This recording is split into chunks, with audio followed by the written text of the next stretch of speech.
भगवान श्री कृष्ण को नमस्कार करते हुए आप सभी का अनंत एकेडमी ऑफ मैथमेटिक्स में स्वागत है। कॉम्प्लेक्स एनालिसिस के 2 मार्कर जो पी वाई क्यू है हम उन्हें कर रहे हैं। एक क्वेश्चन तो ये यूनिफॉर्मली कॉन्टिन्यूटी से रिलेटेड है और एक डिफरेंशिएबिलिटी का है और दोनों अच्छे क्वेश्चन है, समझना इनको। Show that f z is equal to 1/z is not uniformly continuous in the region mod of z less than 1।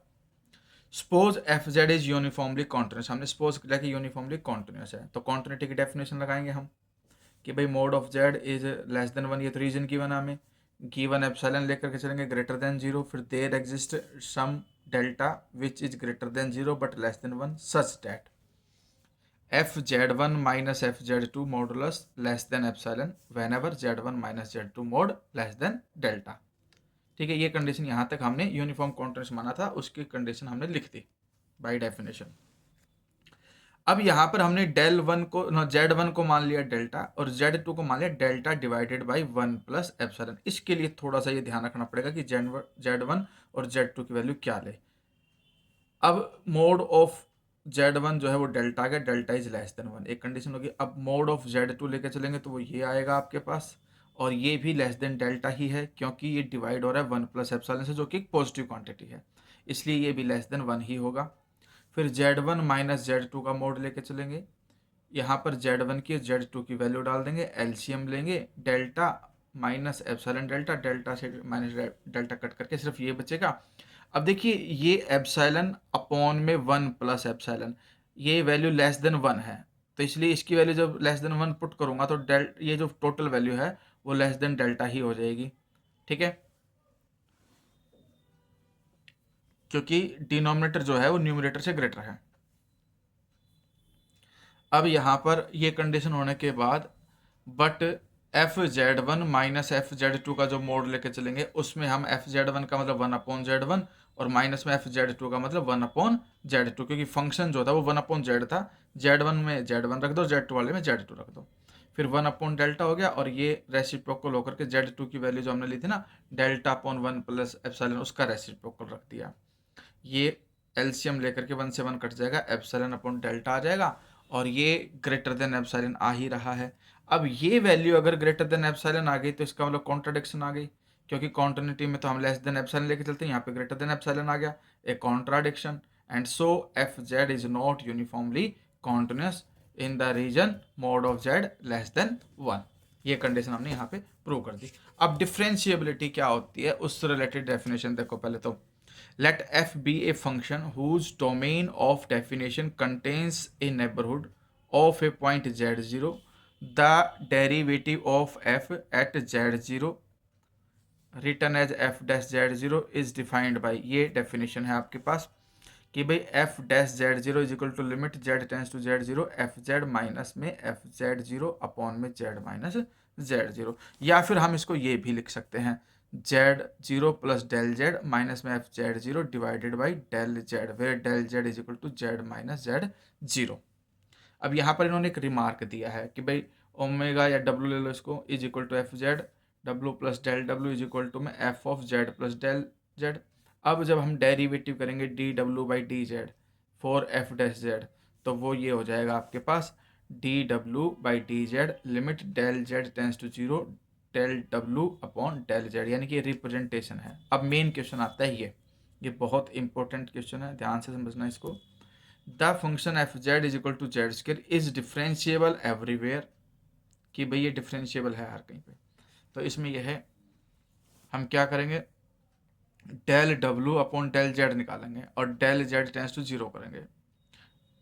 Del डब्ल्यू और डेल जेड निकालने का तरीका ये होगा आपके पास कि भाई जेड प्लस डेल जेड का स्क्वायर, क्योंकि हमारे पास जो कंडीशन है वो ये है f z zero plus del z minus f z zero upon में डेल जेड, तो ये कंडीशन है यहाँ पर। और यहाँ पर कंडीशन है कि जेड प्लस में डेल जेड का होल स्क्वायर माइनस में एफ जेड स्क्वायर अपॉन में डेल जेड आ ही गया आपके पास।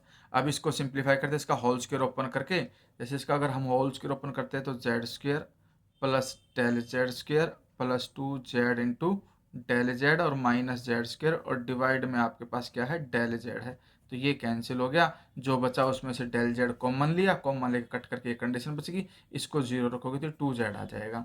तो since 2z plus del z is a polynomial in del z, hence f dash z is equal to 2z। ठीक है, ये कंडीशन, क्योंकि भाई पोलिनोमियल है, जेड जीरो डालोगे तो 2z आ जाएगा। तो इस तरह से हमारे पास ये क्या है, आपके पास डेरिवेटिव किसके इक्वल आ गया, 2z के इक्वल। और डेरिवेटिव जब डिफाइन हो जाता है तो इसका मतलब क्या है, वो डिफरेंशिएबल होता है हर कहीं पर।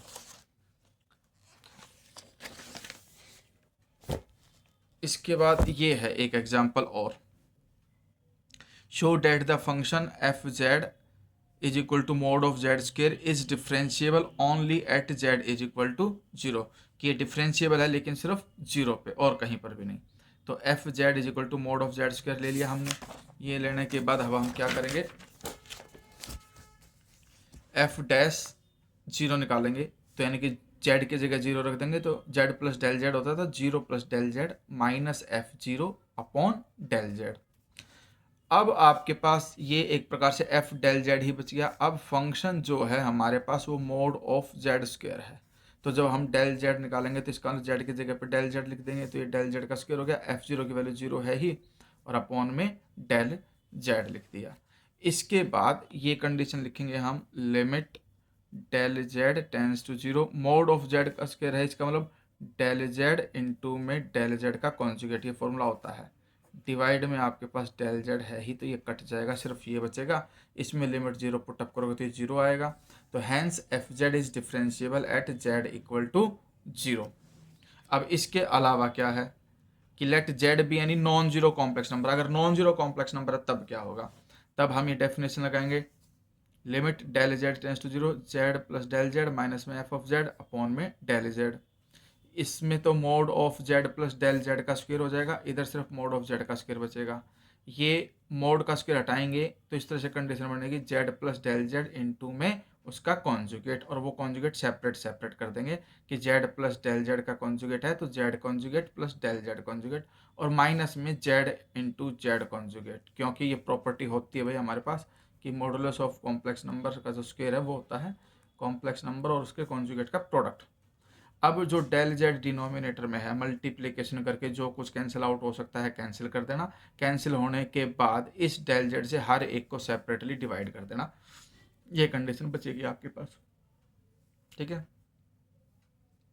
यहाँ पर ये तो 0 हो ही रहा है, ठीक है, क्योंकि इसकी वैल्यू 0 होती है, 0 हो जाएगा, बचेगा डेल जेड। अब इसकी वैल्यू अगर अलोंग एक्स एक्सिस लेते हैं, अलोंग एक्स एक्सिस में तो क्या आ जाएगा, प्लस का जेड आएगा। क्यों आएगा, जेड होता है हमारे पास x plus iota y, del z अगर हम लिखते हैं तो वो del x plus iota del y लिखेंगे।